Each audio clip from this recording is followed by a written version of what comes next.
Well, it is 5 o'clock somewhere, and that means it's time for another Food for Thought Friday.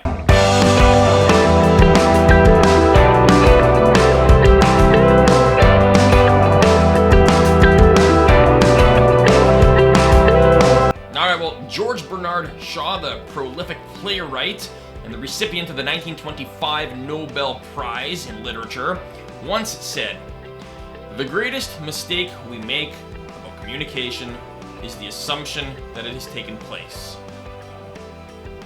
Have you ever said something to someone and the response completely caught you off guard? Perhaps there was a misunderstanding of your intended message. Have you ever given instruction or direction to your team and they seemingly ignore your instruction altogether? Or worse, they accuse you of coming off too harsh? Well, chances are this is the result of a breakdown in effective communication. You see, we often think about communication as just, it's the thing that I said. However, communication is not simply the act of putting out information into the ether. Communication is a process.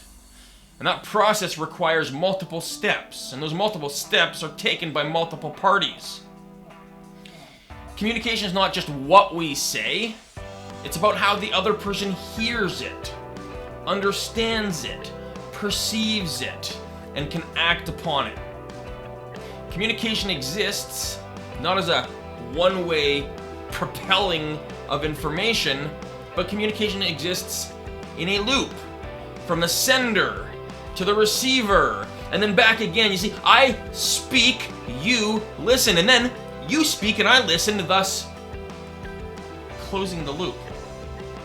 Now, in this communication loop, an idea which exists solely in the mind of the speaker. You don't know what's in my mind until I open my mouth, or until I write it down, or until I communicate it in some other form.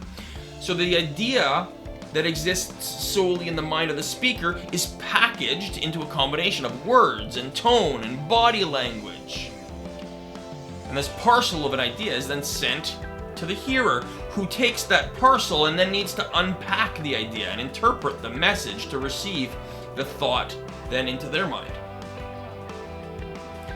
You can think of the mind like a complex operating system, or a series of programs.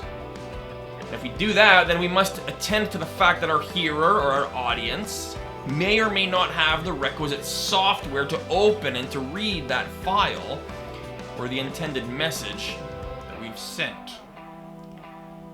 I'll give you an example. Several years ago, I was in a delightfully heated conversation with another person, and they stopped me mid-conversation, accusing me of yelling at them. Can you imagine? They accused me of yelling at them. Now, of course, my intent wasn't to be perceived as yelling at them. That wasn't my intent. I needed to decide fairly quickly what exactly I'm going to do with this profound accusation. I yelling at them. And really, there were two options. In that moment, I could become defensive and say, "This is how I talk. I'm not yelling. I'm an animated speaker. This is how I talk. Figure it out. This is me."